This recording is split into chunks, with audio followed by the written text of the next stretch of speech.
नाशिकमधील परफेक्ट कृषी market yard यांचे 10वा वर्धापन दिन व शेतकरी मेळावा दिनांक 7 मार्च रोजी परफेक्ट कृषी मार्केट यार्ड निलगिरी बाग छत्रपती संभाजीनगर रोड नांदूर नाशिक येथे पार पडला।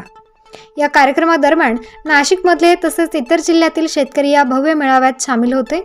तसेच उपस्थित मान्यवरांचा सत्कार करण्यात आला। नमस्कार, मी बापू पिंगळे। गेल्या 10 वर्षापासून आपण 2014 मध्ये परफेक्ट कृषी मार्केट यार्ड चालू केलं आहे। आज त्याला 10 वर्ष पूर्ण झालीत आणि हा सगळा समुदाय आहेत। या सर्वांमध्ये माझे 10 वर्ष कसे निघून गेलेत समजलंच नाही आणि हे सगळ्या शेतकऱ्यांचा आशीर्वाद म्हणून आज मी इथं हे 10 वर्ष पूर्ण करू शकलो। आजचा कार्यक्रम हा सगळ्यात उत्साह म्हणून शेतकरी जे 10 वर्षापासून शेतकरी इथं येतात ते 2 वर्षापासून काही शेतकरी येत नव्हते, त्यांचे डाळिंब नसल्यामुळे ते इथं येत नव्हते। त्यांना सगळ्यांना एकत्र करण्यासाठी हा वर्धापन दिन आपण साजरा केला। शेतकऱ्यांसाठी पुढे भविष्यात काही योजना आणणार आहे का? शेतकऱ्यांसाठी भरपूर काही योजना आहेत, काही मोदी सरकारने पण आणल्यात, पण त्या खालपर्यंत पोहोचल्या जात नाहीत। त्या शेतकऱ्याच्या याच्यापर्यंत पोहोचले पाहिजे, तळापर्यंत पोहोचले पाहिजे, त्याचा प्रयत्न आपण करणार आहे। उत्कृष्ट दर्जाचे फळ तसेच भाजीपाले हे मेळाव्यात सामील होते। या मेळाव्याला पाहायला नाशिकमधील अनेक नागरिक उपस्थित होते। तसेच सर्व शेतकरी, व्यापारी, कर्मचारी व हमाल वृंद यांनी या मेळाव्याचा आनंद घेतलाय। यावेळेस शेतकऱ्यांसाठी स्नेहभोजनाचे आयोजन करण्यात आले। स्टार न्यूजसाठी रोहित गायकवाड, नाशिक।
आहे.